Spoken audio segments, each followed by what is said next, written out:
The ongoing conflict in Ukraine entered a new and perilous phase with Russia's largest ever air attack on Ukrainian territory, which saw over 800 drones and decoys target cities and infrastructure, including a key government building in Kyiv.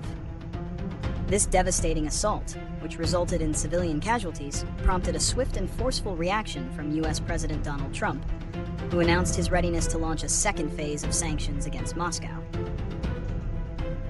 This declaration comes after months of stalled peace efforts and a recent summit that failed to produce a ceasefire.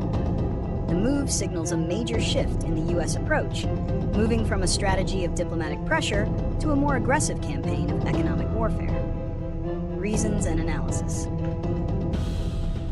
The decision to escalate sanctions is rooted in a combination of diplomatic frustration, domestic and international pressure, and a calculated economic strategy.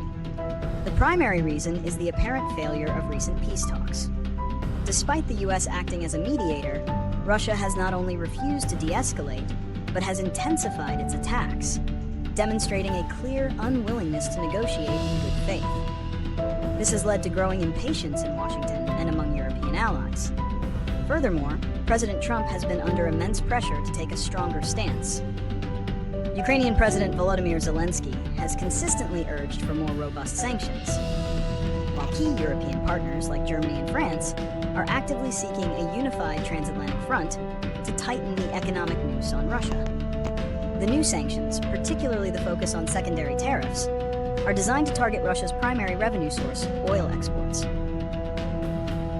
The U.S. Treasury Secretary Scott Bessent has explicitly stated that the goal is to collapse the Russian economy and compel Moscow to end the war, framing the situation as a race between Ukraine's military resilience and Russia's economic endurance.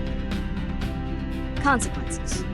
The potential consequences of this new sanctions phase are far-reaching and complex, affecting Russia, the U.S., its allies, and the global economy. For Russia, if the U.S. successfully rallies the international community to implement full-spectrum secondary sanctions, it could have a crippling effect on the Russian economy. Such sanctions would target countries and entities that continue to trade with Russia, thereby disrupting the very lifelines Moscow has used to circumvent previous measures. The Kremlin's public dismissal of the new sanctions as useless belies the fact that past sanctions have already caused real pain, fueling inflation and straining the national budget. However, Russia has demonstrated resilience and has a history of adapting, for instance, by creating a shadow fleet of tankers to transport oil. The effectiveness of these new sanctions will depend on how successfully they can close existing loopholes. For the U.S. and its allies, the move is not without risks. Imposing secondary sanctions on countries like India and China, who are major buyers of Russian energy, could lead to significant geopolitical and economic blowback. The U.S. has already imposed a 50% tariff on Indian imports, a move that has strained relations with a key strategic partner. The EU, while generally supportive of tougher measures, is also grappling with internal divisions, as some member states like Hungary and Slovakia remain dependent on Russian energy. A lack of unified action could undermine the entire strategy. Furthermore, a sudden disruption of global energy markets could lead to higher oil prices and contribute to inflation in Western economies.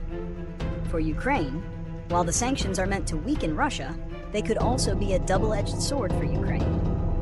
A desperate Kremlin, facing economic collapse, might resort to more unpredictable and extreme military actions. The sanctions' primary benefit is the long-term erosion of Russia's ability to fund its war machine. However, Ukraine's immediate need is still for direct military support, including advanced air defense systems, to defend against the kind of large-scale attacks seen recently. Prediction and solutions. Based on the current trajectory, a full-scale collapse of the Russian economy is unlikely in the short term, but the new sanctions will undoubtedly increase pressure.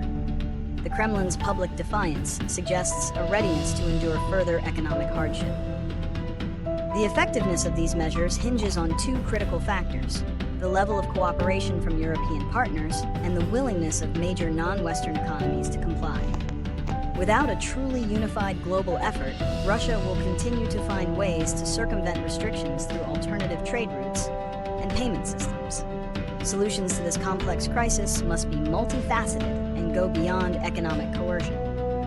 First and foremost, the U.S. and its allies must ensure a unified front, resolving internal divisions and aligning on a comprehensive sanctions package.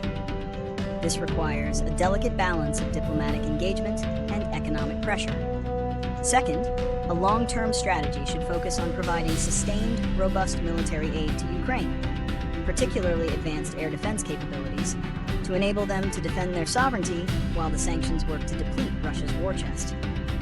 Finally, diplomatic efforts should be expanded to engage key trading partners like India, offering them alternative energy sources and economic incentives to reduce their reliance on Russian oil. The solution lies not in a single decisive action, but in a coordinated, patient, and comprehensive approach that combines economic pressure with unwavering military and diplomatic support for Ukraine.